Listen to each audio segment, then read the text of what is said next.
Hare Krishna. Good morning, dear devotees from Sri Jagannath Puri Dham. This is session number 49 in our series of talks we're calling Meeting in Kurukshetra. And we're a long ways from Kurukshetra. But we've been through Vrindavan and Krishna leaving Vrindavan. And we spoke about Krishna's visit to Mathura and why Krishna didn't return with Nanda Maharaj, or according to Vishwanath Chakravarti Thakur, how he did return with Nanda Maharaj to Vrindavan.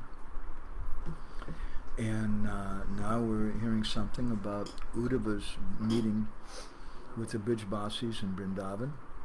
We went through his meetings with Nanda Maharaj and Mother Yashoda, and this is our second session in the 47th chapter of the 10th canto, which is the Bhramara Gita, the chapter speaking about Radharani's mad raving talks with a bumblebee. And in this session, I don't think we're going to get through with this session. Probably in 2 or maybe 3 sessions, I want to lay a foundation down for this chapter. And we have a thesis, or a concept. Our concept is that this chapter is one of the most important chapters in the Caitanya-bhagavata, and we have good evidence to support that. And that this chapter, we're hoping, I don't know if we'll get there today, but there's connections between this Bhramara Gita and the Sannyasa of Sri Chaitanya Mahaprabhu.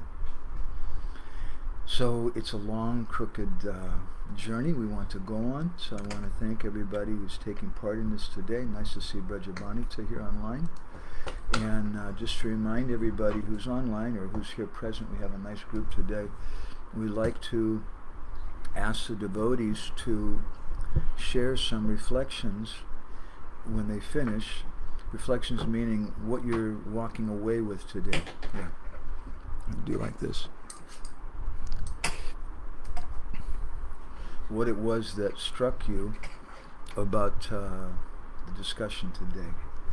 Let's see. Okay. So before we start, we'll just say a few prayers. Gora Graganya Gana Gotra Goloduhadam Goranga Gudatama Gopyada Kopa Briksham Gopala Gada Ratidam Yati Singha Gora Govinda Deshi Kavaram Satatam Namami Narayanam Namaskrityam Naram Shaiva Narotamam Devim Saraswatim Vyasam Tato Jayamudirayat Vedi Ramayanesh Chaiva Purane Bharate Tata Adavante Cha Madhye Cha Hari Sarvatra Giyate Mukham Karoti Vachalam Pangum Langayate Girim Yat Kripa Tamaham Vande Shigurum Dinataranam Paramananda Madhavam.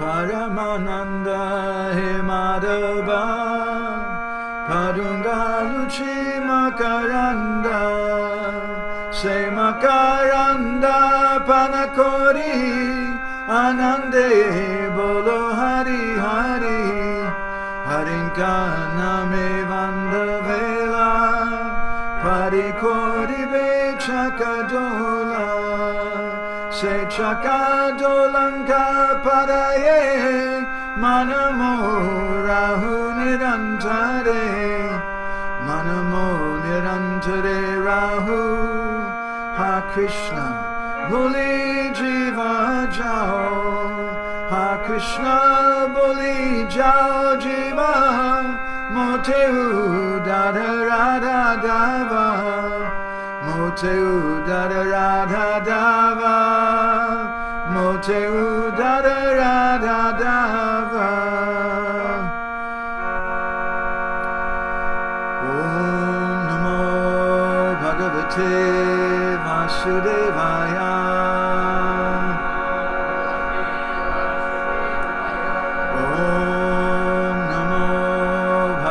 Bhagavate Vasudevaya.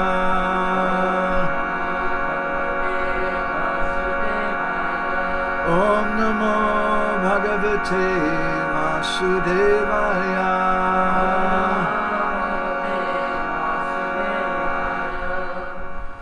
Good morning, dear devotees.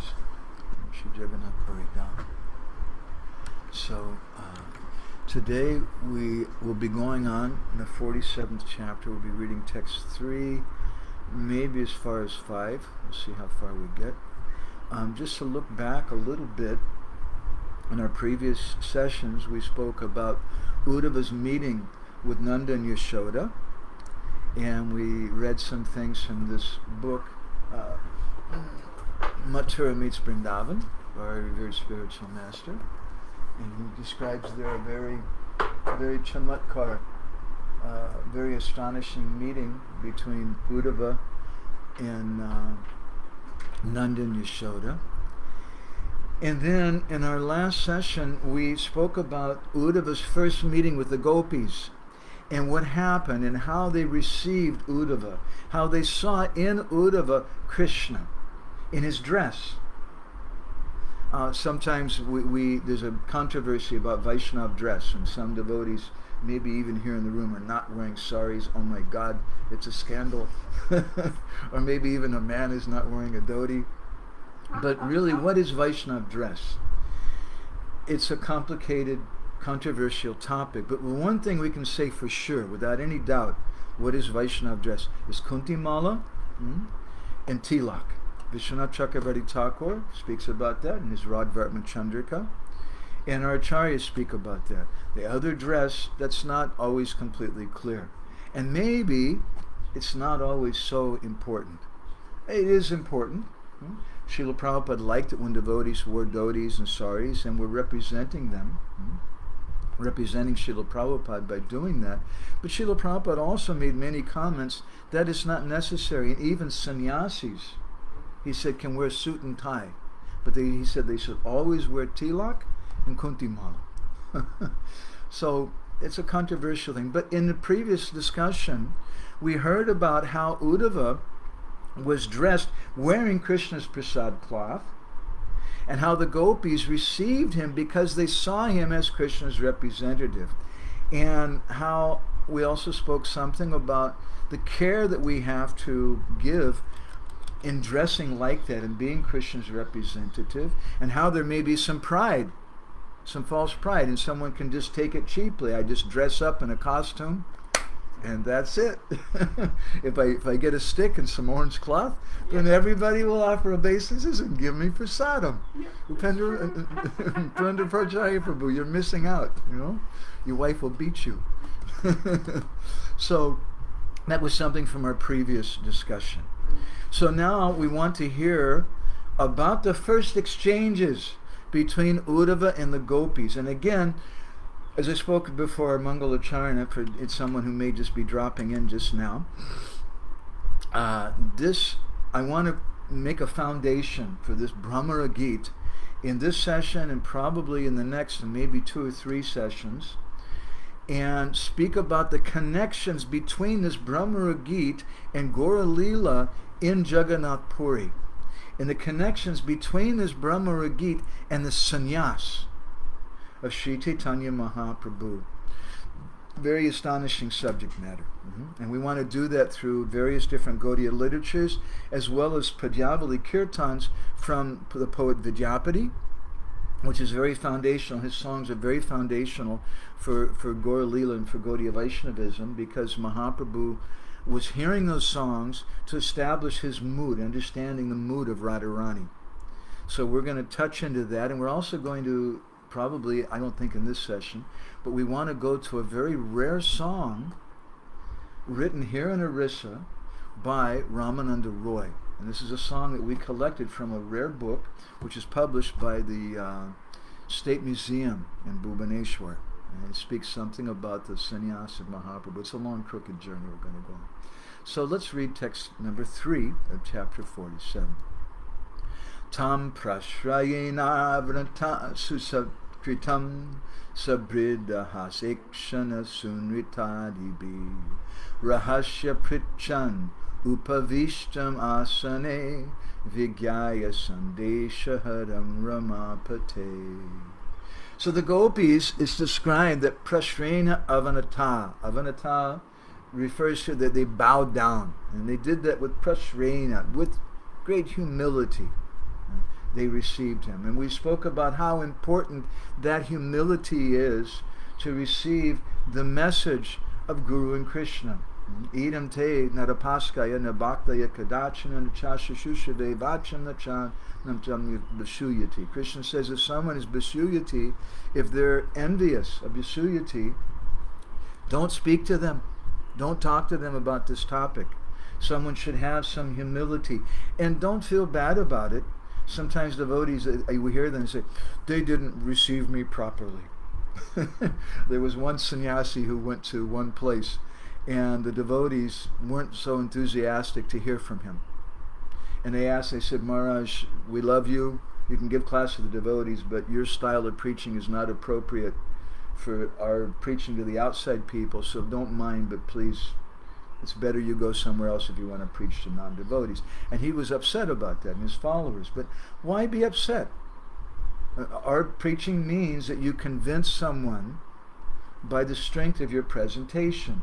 And if you can't convince them, is that the fault of the people or is that the fault of the speaker? It's the lack of the Shakti of the speaker.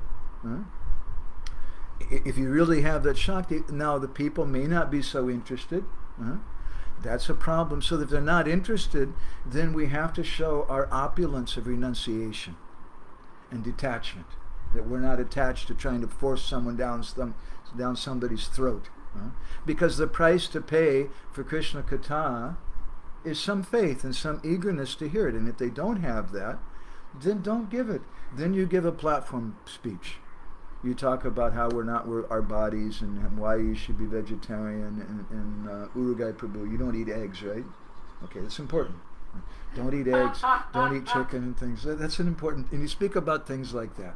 Very broad, general things. But in a small group, we can speak about something more. And now this is what's going on. Uddhava has arrived, and the gopis are receiving him, prashrayena, with great humility. And they offered him a seat, subrida, with great shyness. And hasa, the gopis were smiling. And ikshana, in a very shy way, they were looking at Uddhava. They took him to that quiet place and they began to question him. So in his Laghu Vaishnav Toshani, Srila Jiva Goswami speaks about this, about the importance of that private place. And so this is something we spoke about in our previous session, and we spoke from the 11th chapter of the Gopal Champa, which is called Duta Brahma, Kara Brahmara Sambrahma, mistaking the bee, Brahmara means a mistake, mistaking the bumblebee for a messenger. And we heard something about the condition of the gopis and how astonished they were to see Uddhava, and how those gopis, when they saw him, initially they thought it was Krishna. And then they stood there, amush chittam chadat ayayu, they became stunned, chadat, for a long time, just like pictures. But then, in the next verse, Jiva Goswami and Gopal Champu says, actually it's okay, they didn't really mistake him for Krishna. Tad api na tad brahmam, it wasn't a brahmer, agamam bhavas tasamhi sach chakshush, because they have the sat chakshu. They have the spiritual vision. They can actually see. And then he says, because they have this dharma pala, their nature is to uphold dharma. They're not going to see Krishna and other men. But initially they did, and that's a symptom of their madness. So today we want to go on to text number 4. Janimastvam yadupate parshadam samupagatam bratreha prashita pritror bhavan priya chichikshaya. The gopis, they addressed Uddhava as the parshada, or the associate of that personality is Yadupate. Very interesting phrase. They're addressing, oh, you're Yadupate Parshadam. You're the associate of the chief of the Yadus. That's how they're addressing Krishna as Yadupate. Is Krishna the chief of the Yadus to the gopis of Braj? Never. But in this chapter, we're hearing something about what is Chitra Jalpa, and 10 different types of raving talks of the gopis and their anger toward Krishna. And so indirectly, they're speaking like this, that, oh, you don't care for us. Now this Krishna, he's the chief of the Yadus. He used to be Brajanath, Gopinath, but now he's become Yadupate. He's become the chief of the Yadus. And so you're coming here, and why are you coming here? We know the real reason.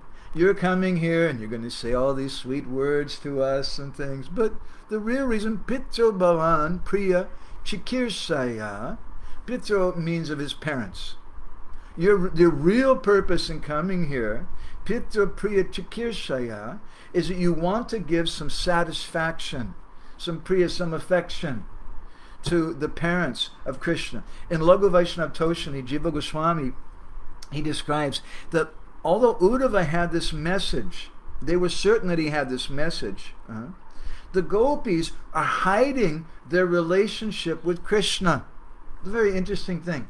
And we sometimes comment on this, that the word gopi comes from the same bij dhatu as gupta, or hidden.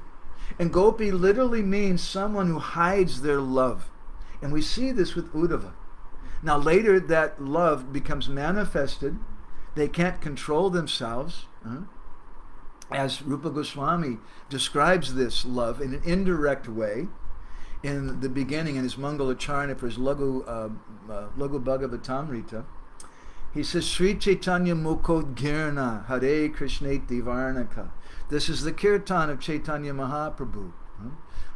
That it's not just coming from the lips, but it's Mukod Girna. It's not a something of the mind. Well, I think today we'll speak about this. It's not an intellectual adjustment or decision. It's just something which explodes. And this is what's happening with the gopis. Now, initially, they're hiding their love. But we'll hear later in this chapter they can't hide it anymore. And this is one of Krishna's purposes in sending Uddhava. Vishwanath Chakravarti Thakur describes that in his Sartha Darshani commentary in one of the verses in the previous chapter, that why did Krishna leave Vrindavan if he loved the Brijbasis? If you say, Raja Bhagavan Brajay Satanayasta Dhamma Vrindavanam Ramya Kachadupasana Brajavadu Vargena Yakalpita, that the most dear devotees in the world are the Braj Gopis, and the mood of Vrindavan is the topmost, how can we accept that? It's a lie. It's not true. He left them and he went to Dwarka. He went to Mathura, then he went to Dwarka, and he stayed there. And the Dwarka Basis could see him every day. And the Brij Basis, they were just crying. He just left them. And Krishna practically didn't even think about them, it seems. Externally, it seems. So that's Tattva Vichar. That's Apara Vichar, excuse me. Apara Vichar means the apparent consideration. But we want to understand things in Tattva. And it wasn't until the time of our Goswamis that we could understand the real purpose of Krishna leaving Vrindavan. This is one of the greatest mysteries in the Srimad Bhagavatam. And these chapters, this discussion that we're going over, this meeting in Kurukshetra, which culminates not in Kurukshetra, and not in Vrindavan, and not in Mathura or Dwarka, but it culminates in Jagannath Puri, is one of the greatest mysteries in Gaudiya Vaishnavism. It's the crest jewel of our sampradaya. So Vishwanath Chakravarti Thakur raises this question: if you say that Krishna really loves the gopis, Ramyaka Chirupasana Brajavadu Vargena Yakalpita, the gopis' worship is the best, then why did he leave them? And he gives this answer. He says that just as a goldsmith applies heat to gold to melt it, and thereby when the gold is melted, he proves the purity of the gold. In a similar way, Krishna is applying the heat of Vipralamba Agni, the fire of separation, to the heart of the Braj Gopikas, to show the purity of their love. And he's doing that, the stove to apply that heat is Uddhava. He's applying that through Uddhava. So in Laghu Vaishnava Toshni, Jiva Goswami says that the gopis were hiding their relationship with Krishna out of sorrow. They were feeling very, very hurt and very, very pained. And then in their hurt feelings, just as anyone can tell you, I remember distributing books once in a motor vehicle department in Los Angeles, and I was giving some man a book and talking to him about the book and this, and all of a sudden, out of the corner of my eye, I saw a fist coming. There's some person who was watching me in the parking lot, and he just decided to come and give me a special blessing. And he came and knocked me down on the ground, hit me really hard, and I couldn't even see it coming. So that was bad.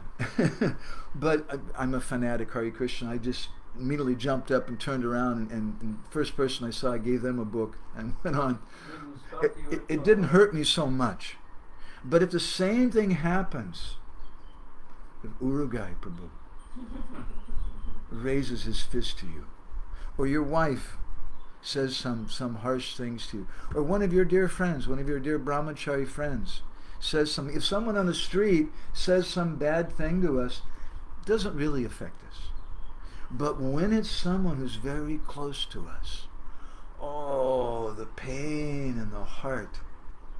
So this is a very poor analogy to help us to try to understand the feelings of the gopis. We can't understand their feelings. It's millions and millions and billions of times beyond our consciousness.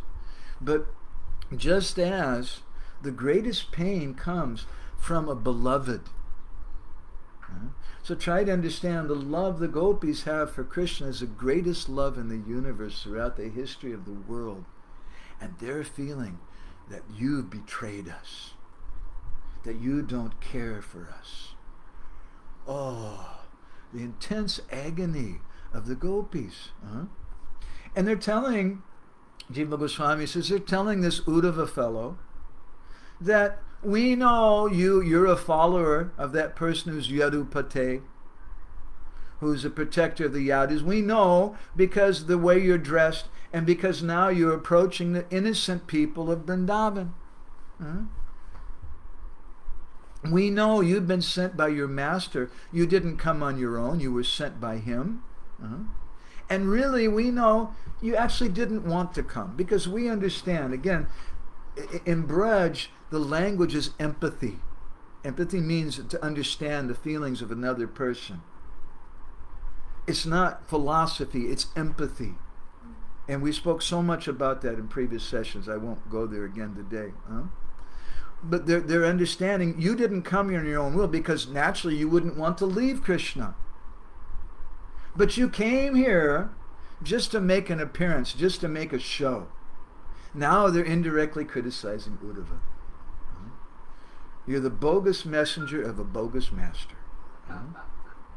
You came here just to make a show.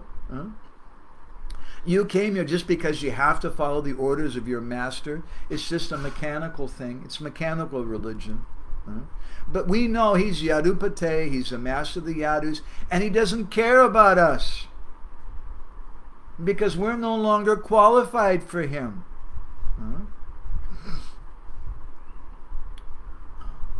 We know something of the purpose of your visit. And actually, your purpose in coming here, and this is a very, very deep thing.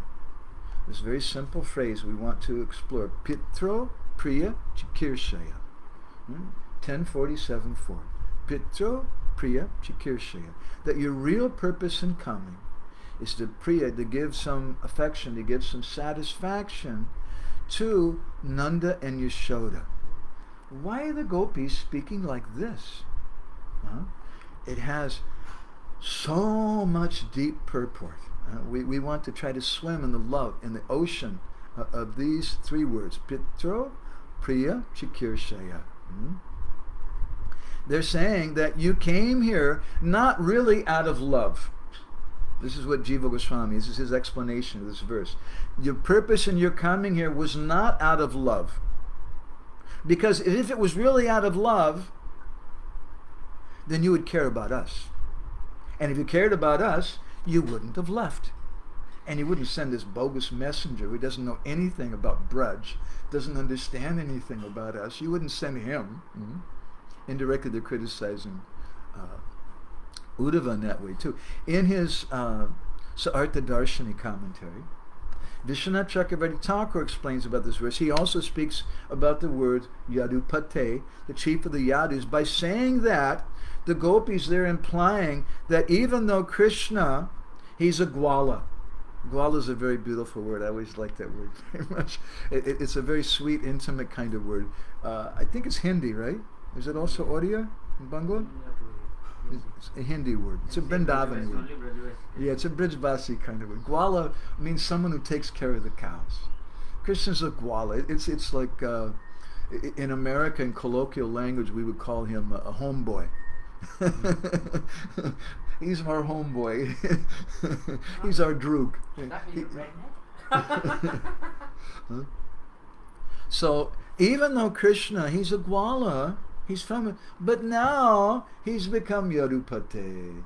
He's living as the chief of the Yadus, and now he has such a big post. Why would he want to come back here? There's no reason why he wants to come back here. And because he sent you, we know, as we spoke many times, these two words are very important in Bhagavatam. Anvaya Vatirekabhyam. The entire Bhagavatam, in second canto, it's described, these two words, Anvaya Vatirekabhyam. The Bhagavatam speaks in two ways, directly and indirectly. And so we should always look for two meanings. And here the gopis are saying an indirect meaning. The indirect meaning is that because he sent you means he doesn't want to come. That's obvious, right? If he wanted to come, he would have come. But he sent you, and why didn't he come? It must be something mechanical. He's not coming for us. You're not really coming with a message for us, but your real purpose is to pacify his mother and father. Why? We feel, Vishwanath says, that Krishna's concern is that he's afraid he's going to be criticized. And that's why he's sending you. He's doing something external, so it's obviously not out of deep love. He's sending, if he really had love, he would come running here, like anything. But the fact that he's sending you means he doesn't want to come, and he's doing something external. And what is that external thing? What is the motivation of that? Well, obviously, he doesn't want to become criticized. He's afraid that people will criticize him. You left your mother and father. Now, why are the gopis not afraid that people, why don't they think that people will criticize Krishna for leaving them? Well, that's obvious too.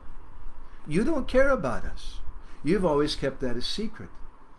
And even in Vrindavan, Nanda and Yashoda don't directly know about Krishna's pastimes with the Braj Gopikas. Even the cowherd boys, at least most of them, don't know. So Krishna's purpose in sending you is that people are going to criticize. And they may say, what use has Krishna got for his parents who are just gwalas, who are cowherd people? Now he's with some high-class people in Mathura, the members of the Yadu dynasty, and indirectly the gopis are saying that Nanda and Yashoda may just cry themselves to death.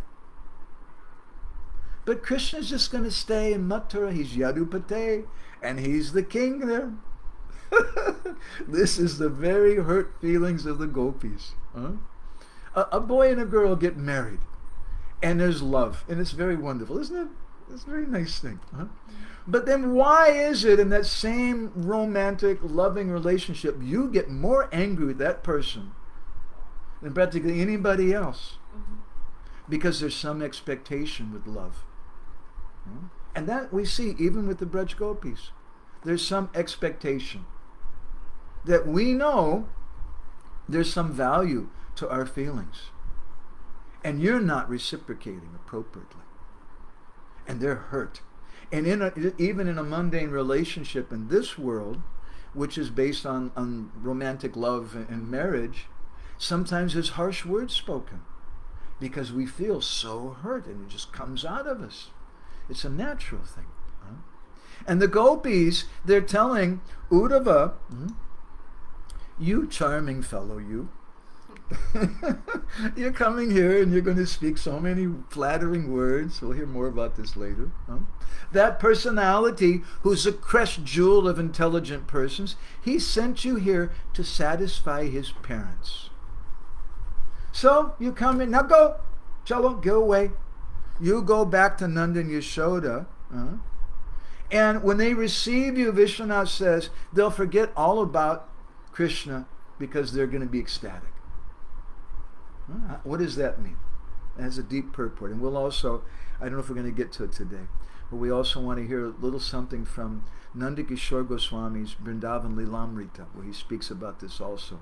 This is a very big topic, and I want to go slowly with it to set a foundation. It's a very important foundation. So, why are they saying that if you go and speak to Nanda and Yashoda, and of course he's going to speak the message of Krishna, that's the topic, that by speaking, then they're going to forget about Krishna and their ecstasy? The gopis and their sulkiness and their man, they're speaking indirectly. This is parokshavād. Parokshavād means some indirect speech. They're speaking about their own feelings. That you may be able to make them forget about Krishna, and you may be able to pacify them. Don't even think about it with us. As we say in America, it ain't gonna work. And so Vishwanath says, in this way, there's so many hidden criticisms in the gopis' words of false praise. And he says these are just like new buds on the tree of their words. This is like a tree. This is the tree of the words of the gopis. And on this tree there's fresh buds. And those fresh buds, they're concealing leaves and flowers and branches.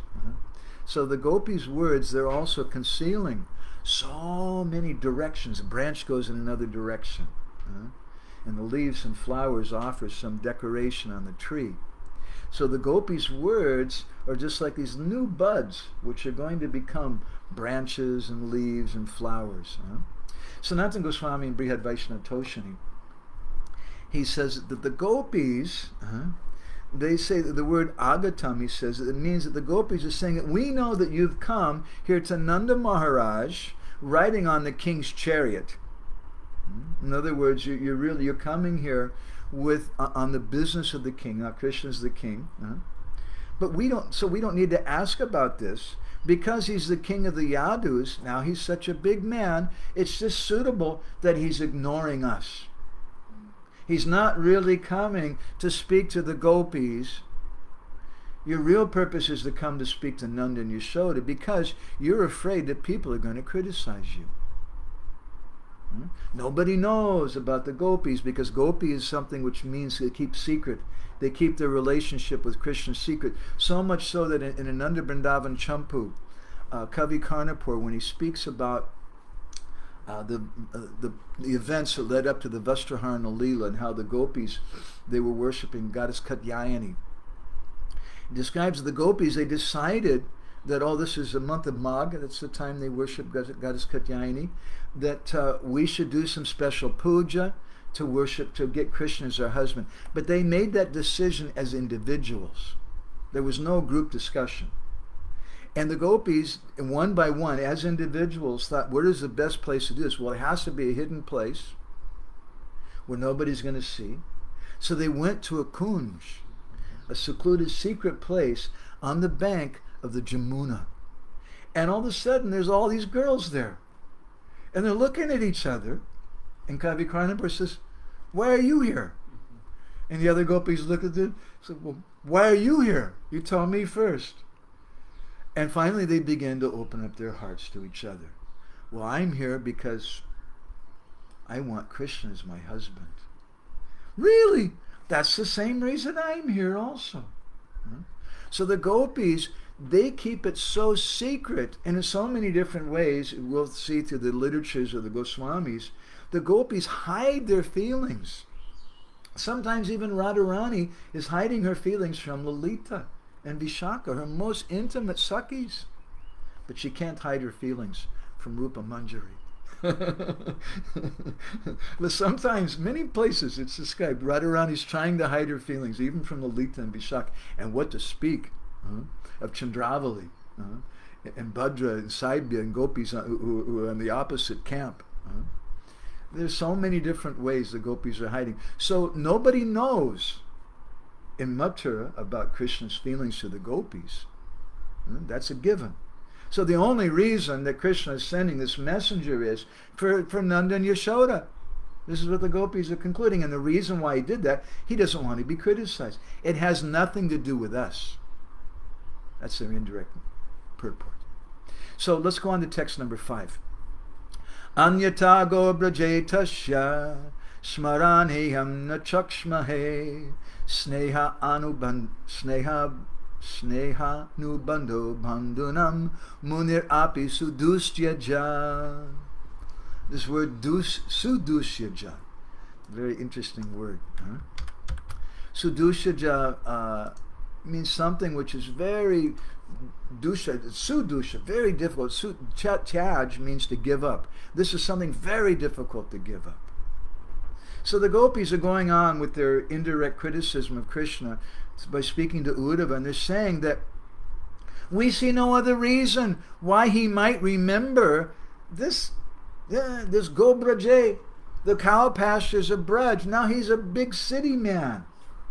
What does he care about us for?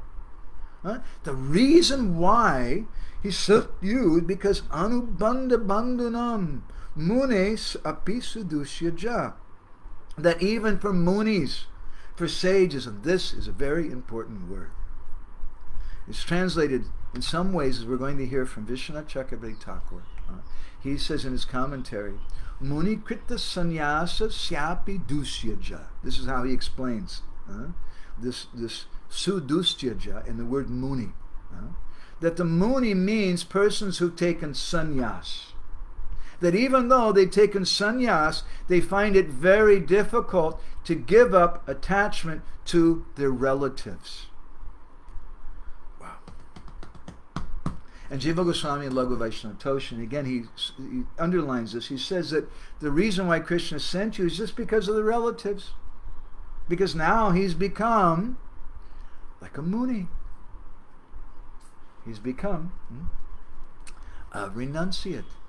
Sudusyaja. But it's very difficult in his chag, Sudusyaja, it's very difficult to give up your anubandha bandhanam, the attachment that you feel for your relatives. And that's why he's come. He hasn't come here because of the cows, but because of his parents and because he's afraid that people will criticize him.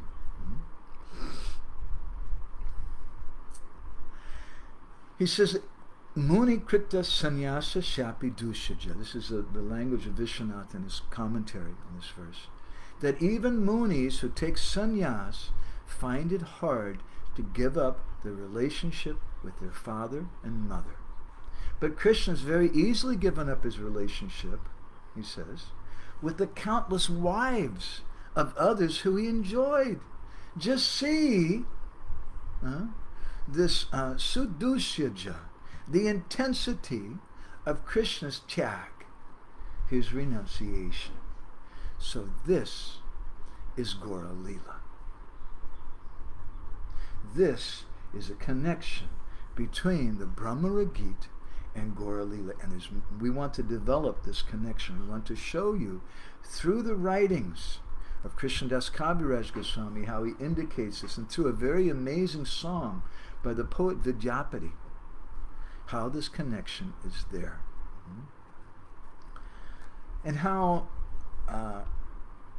I don't know if we're going to go much further today. Maybe I should start wrapping things up a little bit. We haven't gone near as far as I'd hoped. It's going to take 3 or 4 sessions for this, but this is a very important topic. So Krishna's purpose in coming as Gauranga Mahaprabhu is to repay his debt to the gopis. He says to the gopis, Napareham niravadyasam yujam susadu krityam vibudaya sapiva yamabhajam durjaya geha shrinkalesam vichyatad vipratiyatu sadhuna. That word, vipratiyatu sadhuna, is very important. Krishna tells the gopis, he says that, how can I repay you? I've made a promise. Bhagavad Gita hasn't been spoken yet, but Krishna is referring to Gita. Yeyatam mam prapadyante tam sataiva bhajamyaham. Because Gita is eternal. Yes. It's always there. And Krishna promises, as someone approaches me, I reciprocate accordingly. But he tells the gopis, I don't know what to do. I'm confused. I'm sarvagya. I know everything. I'm antaryami. I'm in the heart of all living entities. I'm sarvakarana karanam. I'm the cause of all causes. I create and destroy everything. But I'm stumped. I don't know how to repay my love for you. And the only way that I can do that, pratiyatu sadhana, let your own behavior be your glory. What does that mean? Let your own behavior be your glory means Gauranga Mahaprabhu. The glory of the gopis is Gauranga Mahaprabhu. That's the glory of the gopis, that Krishna himself has come in the mood of the gopis. How glorious, how inconceivably glorious is the mood of the gopis, that God himself, Krishna himself, comes in their mood. It's inconceivable. So to repay his debt to the gopis, Krishna has to show that he's more attached to them than his mother. It's because in this verse of this Bhramara Gita, which we'll hear later on in Caitanya-caritamrta, is the essential mood of Mahaprabhu in Jagannath Puri, and in turn Mahaprabhu's mood here in Jagannath Puri was his. This is the place, this is the time, the circumstance in which he was able to fulfill his 3 inner desires, why he came as Gauranga Mahaprabhu, Shiradaya Pranaya Mahima Kiddisovanayaiva, etc., the 6th verse of Adi Lila of Caitanya-caritamrta, arguably the most important verse in Caitanya-caritamrta, in which the whole Caitanya-caritamrta is packed up in this one verse. So those 3 desires are not fulfilled in Navadvip, they're not fulfilled in South India, they're not fulfilled even in Vrindavan. They're only fulfilled in Jagannath Puri. Krishnadas Kaviraj Goswami makes this very clear. And Anchalila, in the Gambhira, it's fulfilled. And how does he fulfill it? He directly, as we'll hear later on in our discussion, he fulfills that desire by relishing the mood of Radharani when she's meeting with Uddhava at Uddhava Keri in the time of the Bhramara Gita. So there's a deep connection, according to Krishnadas Kaviraj Goswami, between this Bhramara Gita and Gaura Lila. Because this Bhramara Gita represents the height of the ecstasy of madness of Srimati Radharani. And when Krishna says, I have to repay that debt to you, if I borrow 101 rupees from Lalita Kund and I say, anyway, I got to repay my debt, here's 1 rupee, now we're repaid. She's going to say, I don't think so. You owe me 101 rupees.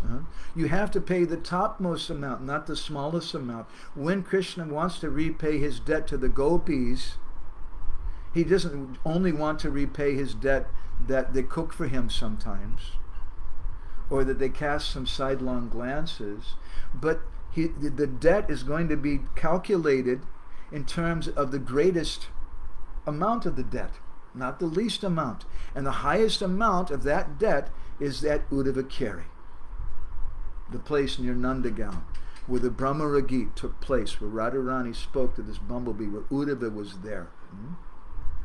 So in this verse, the gopis, there in the 10th canto of the Bhagavatam, 4,500 years before Krishna came as Chaitanya Mahaprabhu, they're indicating Gauranga Mahaprabhu by saying these words, Sudustyaja, that Anubandha Bandhana Mune api Sudustyaja, that this is very, very difficult. This attachment, this sneha, this affection, attachment to the relatives is very difficult, even for, as Vishwanath explains it, Muni Krita Sannyasa Syapi Dusyaja, even for a sannyasi to give it up. So Krishna has this debt to repay to the gopis. Now in the Bhramara Gita, the gopis are saying that you don't really love us. They're telling us to Uddhava. You're just sending this bogus fellow, and the reason he's coming is really just to make a show. Otherwise he would have stayed in Mathura, because obviously he's attached to you. Everybody's attached to you. We know that. The only reason that he came is because you're afraid that people are going to criticize you, that you're not following Dharma properly, that you left Nanda and Yashoda. His only purpose in coming was to pacify them. In other words, you're more attached to your mother and father than you are to us. So how does Krishna repay his debt to the gopis? He comes again and he gives up his mother. You got it. And he takes sannyas. He gave her in the mood of Radharani, and he comes to Jagannath Puri. Gave her life, everything. So we're going to stop there. I think it's a lot to digest. This is our foundation, and we're going to unpack this. And through the song of Vidyapati, amazing song, through the words of Nanda Kishore Goswami and Vrindavan Lilamrita, to a very astonishing discussion. Oh boy, in Nityananda Das's Prema-vilasa, and also in Vrindavan Das Thakur's Caitanya-bhagavata, we'll discuss some things, and we'll go back to Caitanya-caritamrta, and we're going to end up with a very astonishing thing from I think it's the 14th chapter of the Ancha-lila of Caitanya-caritamrta, which is, to me, one of the most mysterious chapters. This song that Krishnadas Kaviraj Goswami gives, speaking about how Mahaprabhu wants to be what's the word? Not Ukalika, but he wants to be a particular sannyasi. What's the phrase? It's not coming to my mind. The Kapalika, a Kapalika yogi. Wears an earring. Wears one earring, this Kapalika yogi. And this Kapalika yogi, it's like bizarre. The Kapalika yogi is someone who keeps a skull. Sometimes they eat out of a skull. And why is Mahaprabhu in the mood of Radharani? That's disgusting. What is the mood like that? And we'll see from a very amazing song by the poet Vidyapati, the explanation, I think, of this Caitanya-caritamrta. So a lot of things we try to share today with everybody. I hope everyone can digest this. In our next session, we're going to go on to Gopal Champu first and look back on some of these things as topics from today from a little different perspective of Jiva Goswami's Gopal Champu, and then from Nanda Kishore Goswami's and Vrindavan Lilamrita. So I want to request the devotees, if anybody has any reflections today, let me just look online. And we've got Ujjvala Rasiga Mataji here in Brajabanita, and Brinda Sundari from the very distant, remote place known as Denver, Colorado. Natalia from Estonia, and Ujjvala Rasiga, she says, a topic for this katha, the connection between the Bhramara Gita and the Sannyasa of Sri Chaitanya Mahaprabhu. She says, Pranam Swaruji, would you explain a little bit about the gopis mistaking Uddhava for Krishna? Is it that the devotees are attracted and want to worship Sri Guru because they're attracted to the all-attractive Sri Krishna emanating through Guru? What a beautiful comment. Yes. Why is it that we're attracted to the Vaishnavas? Sanatana Goswami comments on this in Krishna Lila Stava, a verse I always like to quote. I always forget. What is it? Thank you. Rupa Namashrita Vishta. There's a voice coming from the other room of our better half. That's why she's the better half, Krishna Kundra. Rupa Namashrita Vishta. That when someone ashrita, takes shelter of Rup and Nam, of the form and name of Krishna, then Avishta, Krishna enters into that person. And that's why we love devotees, because Krishna is there. If you try to love a devotee because, damn, she's a hot babe, Oh, Krishna. or he's a hunk, good luck. You're going to, being so crude, Prabhu. I'm from America. Americans are very crude people. You don't mind. It's funny. Means you're going to end up in a lot of suffering, because yehi samsparsha bhoga yuduka yonaya eva te adyanta vanta kunta yanatesha ramate Buddha. Krishna says unequivocally in Bhagavad Gita that when you try to have a relationship based on some sense gratification, it's going to be suffering from the beginning, middle, and end. That's just it. And those persons who are Buddha, who are intelligent, they don't take part in that kind of pleasure.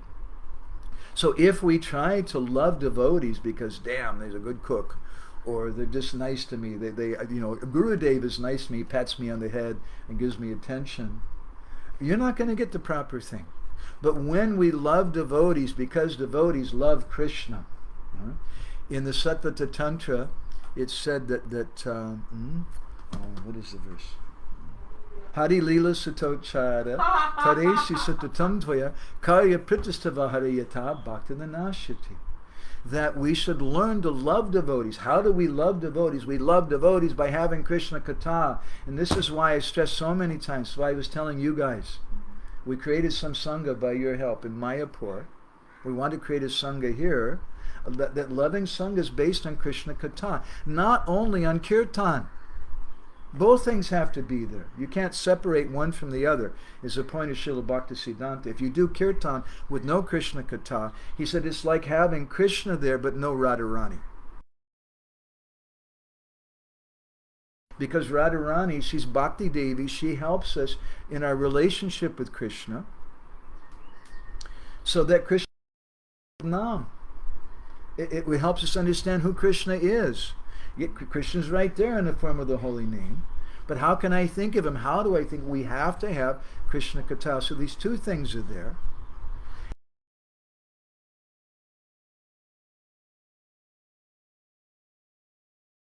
You said, Parasparanu Katanam Pavanam Bhagavad. You said, it has to be back and forth. Okay, you said this, but really doesn't make sense to me. Can you please explain it? Has to be, or you said this and damn, my mind is blown. I really like that point that you made. And there's some reciprocation. That reciprocation is the basis of our Vaishnava Sangha through Krishna Katha. So Ujjvala Rasagya, who's present here in a hidden way as Usha Donti Reddy,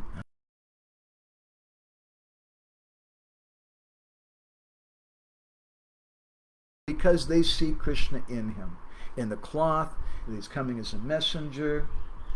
They see the effulgence that he has. Krishna's speaking through him. And so this is the same way that we're attracted to Guru, that we're attracted to the Vaishnavas. Govinda Vallabha Mataji, Hare Krishna, she says, my pranams from Mayapur. Such a singularly rare topic. These lectures will be used for study purposes for the upcoming hundreds of years. Well, that's a pretty flattering comment. Anyway, Hare Krishna. Ujjvala Rasagya Mataji goes on, she says, amazing! The greatest amount of death equals a Bhramara Gita equals Gauranga Sannyas Leela in Gambhira. Yes, you got it. Brenda Sundari in the distant land of Denver, Colorado, she says, amazing katha, very nourishing and humbling. Thank you very much. Thank you. And Sanjay Darvika, nice to see you here. Hare Krishna. Brenda Sundari goes on, she says, the gopis hiding their love for Krishna reminds me of instructions that we keep our bhajan and devotional sentiments hidden. In Hari Bhakti Vilas, Sanatana Goswami quotes Samoyan Tantra, that Gopi ad Nija Malakam, you should hide your mala. You should hide your Ishadev. Gopi ad Nija, you should hide your Gurudev. Don't advertise those things, because those things which are very close to our heart, we want to be like gopis, and we want to keep those things private. And of course, we may speak some things, but it has to be what is appropriate. And so the gopis, initially with Uddhava, they're looking at him, and initially they didn't speak about their feelings. Vishwanath says this thing. they didn't speak about their feelings toward Krishna. Rather, they spoke about Nanda and Yashoda's feelings. And even then, they spoke about the feelings of Krishna, that he's worried that he may get criticized for not following Dharma by the residents of Mathura, because actually he doesn't even really care about Nanda. Speaking about that. And our dear friend Dave Mahaprabhu, in a distant, remote place of Ypsilanti, comments, wonderful katha, it's exciting to hear how the other devotees in Braj are indirectly pivots for the gopis and Krishna's romantic relationship. Even if they're not personally intending that, they still contribute to Krishna's highest pleasure, which is their hope. What a beautiful and very deep comment. Thank you, my friend. So, Anvaya Vetirekabhyam Yasyat Savatya Sarvata. The Bhagavatam is directly or indirectly presenting something in Braj, directly or indirectly. Everyone, even Jatila and Kutila, directly or indirectly in their case, they're supporting the love of Radha and Krishna.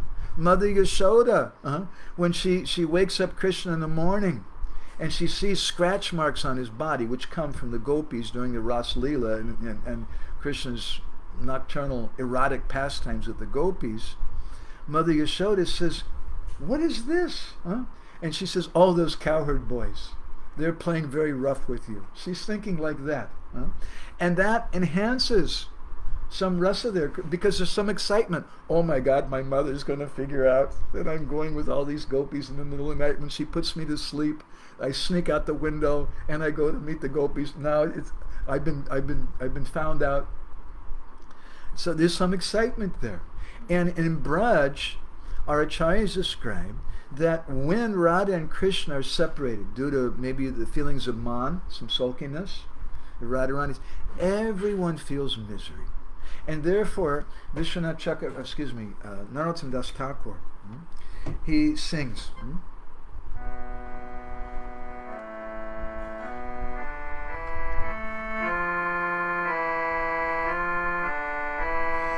Radha Krishna Pranamora Jugala Kishora.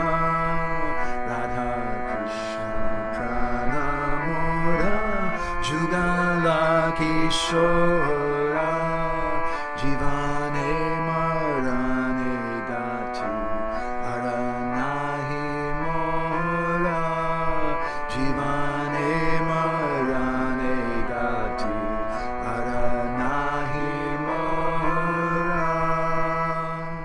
that in life or in death, my only purpose, Narottam is saying this in the mood of a manjari, is to bring Radha and Krishna together. And this is the whole purpose of Braj. All the rasas there, directly or indirectly, Anvaya Vetirekabhyam, are meant to bring Radha and Krishna together. But some of them, they don't know it directly. But they're indirectly, like Jatila and Kutila, definitely don't know it directly. But they're enhancing it in such wonderful ways. And when Radha and Krishna are separated, everyone in Braj becomes miserable. When Radharani is sulky with Krishna, everyone becomes miserable. Brajabanita comments from a distant place known as Israel. Thank you very much. I love this point that the gopis have an empathetic mood, not a scholarly mood. And this hiding their love in such an elegant way to show their sarcastic anger. Here's Brajabanita, she likes sarcastic anger. We know. Okay, so now we're a little bit late from what I wanted to finish, but I think we can continue a little bit. If anybody here in the room, if anybody here has a reflection, anything they want to share, Lita Cohen? Everything you say is like so powerful and so like I just want to sit here and like, no, continue please. But yeah. Hare Krishna. You had something, Prabhuji? This Kapalika you explained about Mahaprabhu Sannyasa. Yes. Something Yeah, well, we'll speak something more about that Kapalika. And our Guru Maharaj indirectly speaks about this Kapalika yogi business. Very, very deep thing. And here's Jagadatma Prabhu, Prabhupada's dear disciple, Guru Maharaj's dear it's friend. a question. Let me see It's a question. You see, A devotee asked me this question about this subject. Speak real loud, Prabhuji. A devotee asked me the subject, Uh-huh. a question on this subject, Uh-huh. and it seems like a simple question, Uh-huh. but they wanted more. Uh-huh. They want to know, what does it mean when Krishna says, I'm indebted? And how is he indebted? How can he be indebted? Yes. And what is this thing? He could pay them back. You say he appeared as Chaitanya Mahaprabhu to repay them. So what does it mean he repaid? Right. And how did he repay? Because how was he in debt? And how did he repay them back? It seems a mystery. Yeah, it's a very, very esoteric topic. That's the topic of Caitanya-caritamrta. Well, first of all, naparayeham niravadya samyujam, because the gopis' love is niravadya. It has no motivation. Krishna says everybody else's love has a motivation. They're coming, the Christians, sometimes they go to church and they make confession so they can become free from their sin, so they can feel better about themselves. People go to the church and they worship God because they want a husband, they want a wife, they want some money, they want something. And Krishna says, that's okay. Huh? However someone approaches me, I'll reciprocate. They want that thing, so I'll give them. But the gopis, they're niravadya samyujam. They don't desire anything. So I'm in debt because they don't want a shiny new red bicycle. They don't want a birthday party. They don't want a cake. They don't even want attention. They're gopis. They want to hide their love. They don't want to be they don't want anything. So how can I pay them back? I'm in debt. As Krishna, it's not possible for him to repay that debt because he doesn't have the wealth required to repay that debt. If I borrow from our friend Lalita Kun, I like to borrow money from her. If I borrow from her $1,000 US, because she's a very wealthy lady, I borrow $1,000 from her, and she's, after 2 weeks or something, she's getting a little nervous. I'm not repaying the debt, and she says, "Where's my money?" And I say, "Okay, anyway, here's 1,000 rupees. Now we're square, right? Will you agree with that?" She says, "No." Good. She's an honest person. So you have to repay the debt in like currency, in the same currency. And Krishna doesn't have this currency because Krishna, by his ontological position, is priti vishroy. He is the object of love. Whereas the gopis are priti ashroy. They're the abode of love. He doesn't have the same feelings, the same understanding that they have. To repay a debt of love, the only way you can repay that debt is with love.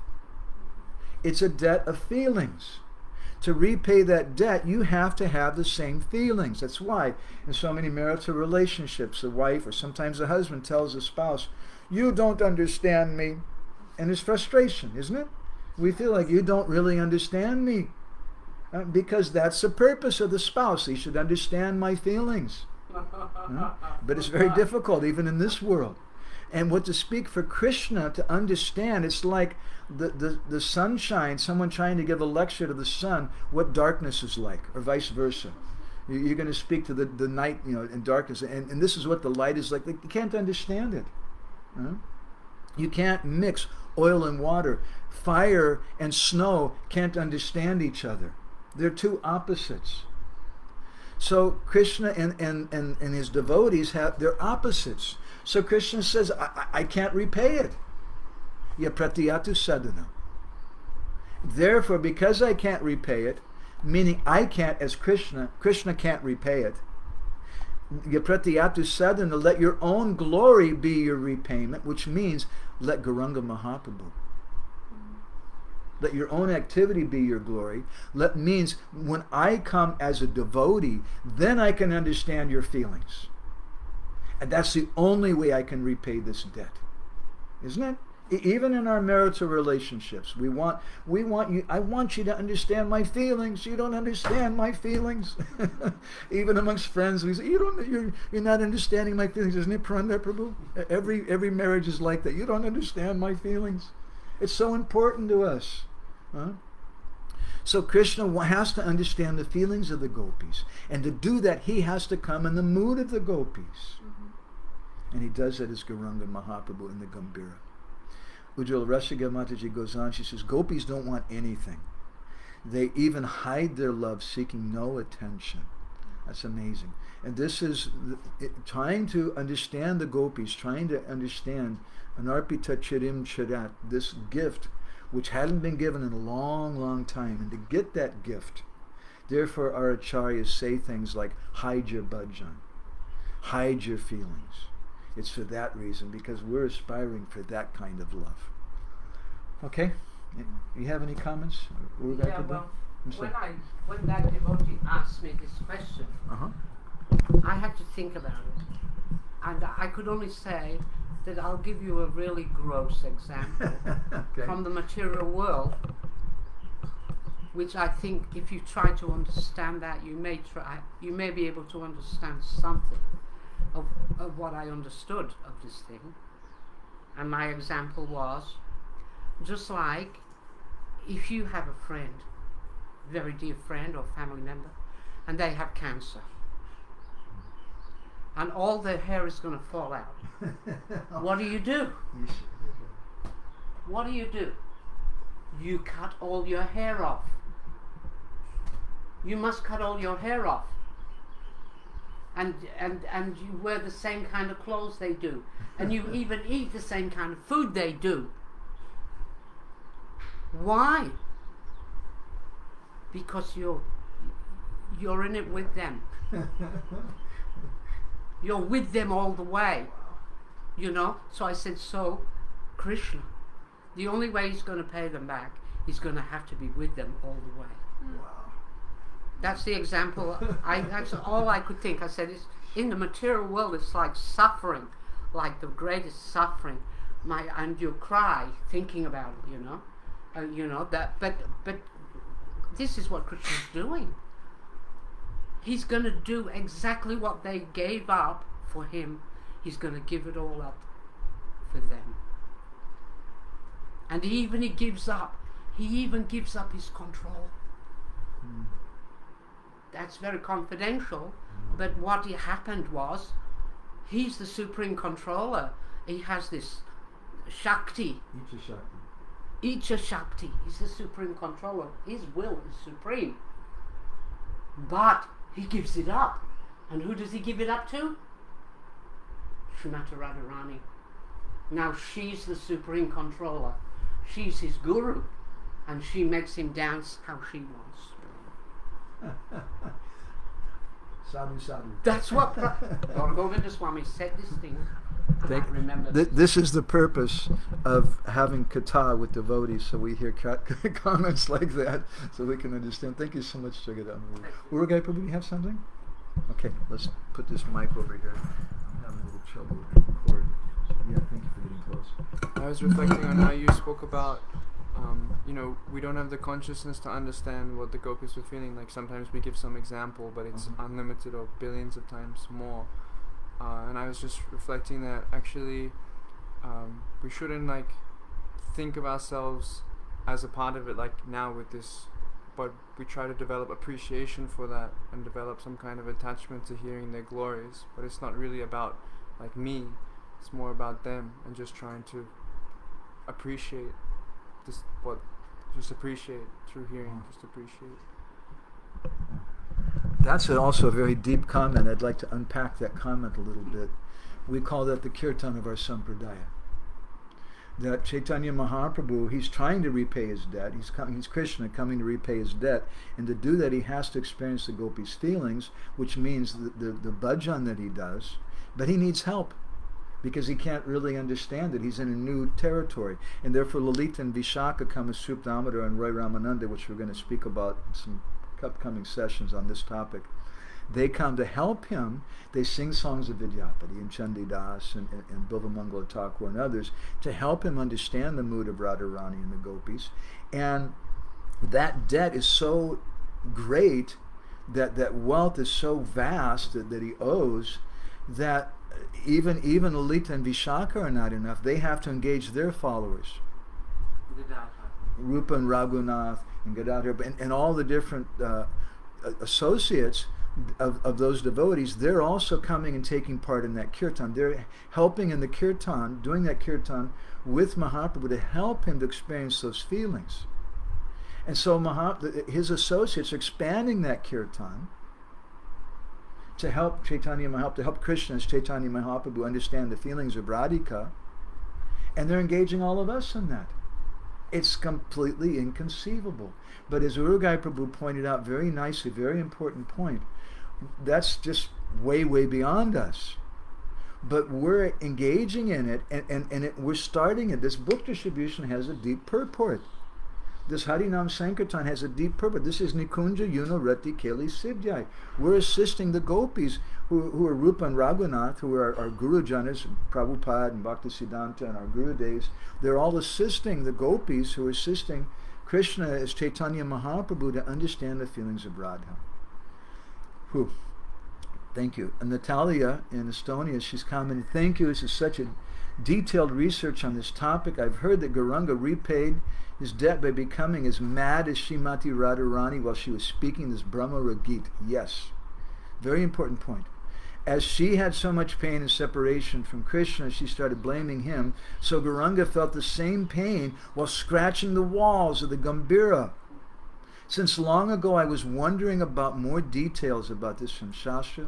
This is such a mixture of pain and happiness of repaying the debt to the beloved. What a beautiful comment. Thank you, Natalia. I really appreciate it. You got it. And Sanjay Prabhu, he's rolling on the ground, I think, and appreciating Jagadatma Prabhu's comment. He's offering his Dandavat pranams. A very, very touching comment by Jagadatma. That was, for me, the height of the whole program today. Priti Panda is saying, Hare Krishna Prabhu, amazing katha. The debt of the gopis and Chaitanya Mahaprabhu's reciprocating mood is very beautiful. It was from Prem Sarovar Radha from New Jersey. As they say, New Jersey, not New Jersey, New Jersey. That's how they talk there. Yeah?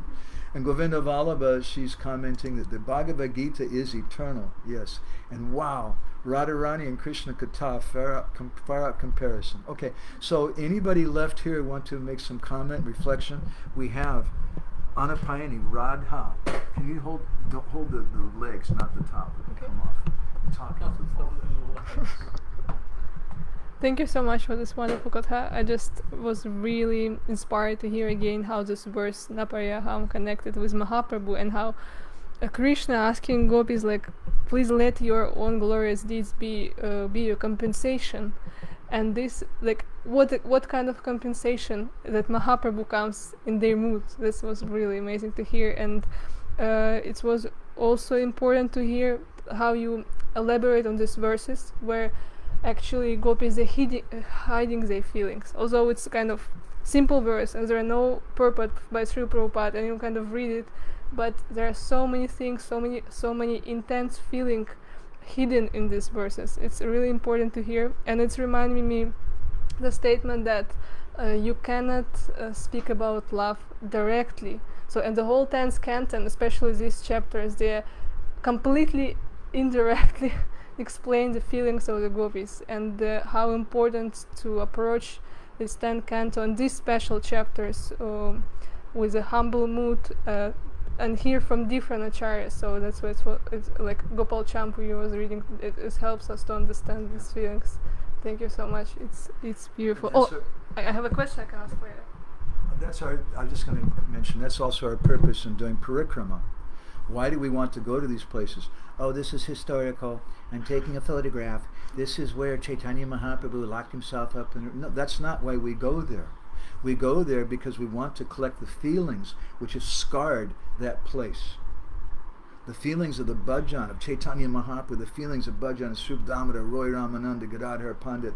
It's scarred the ether and it's still there. And if we go and try to connect with that bhajan, then some of that may come to us. That's our purpose in parikrama. And I have a question. You mentioned we were reading this verse 10:47:5, and you mentioned this word su-dushyaja. It's Yes. very difficult to obtain, and you said that it's indicating Mahaprabhu, and I didn't get how exactly. Can you please explain it again? So, Muni Sadhusyaja. The word Muni is important there.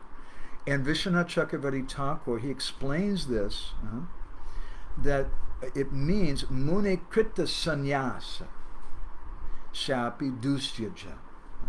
That Dustyaja is very, very difficult, even for a Muni who's a sannyasi, to give up these relationships with their father and mother. So the gopis are chastising Krishna by speaking to Uddhava these words, Muni Sadhusyaja, that they're saying, we know you didn't come here for us. You don't care about us. The real reason you came is because even though you become a Tyaji, how is Krishna a Tyaji? He's left Vrindavan.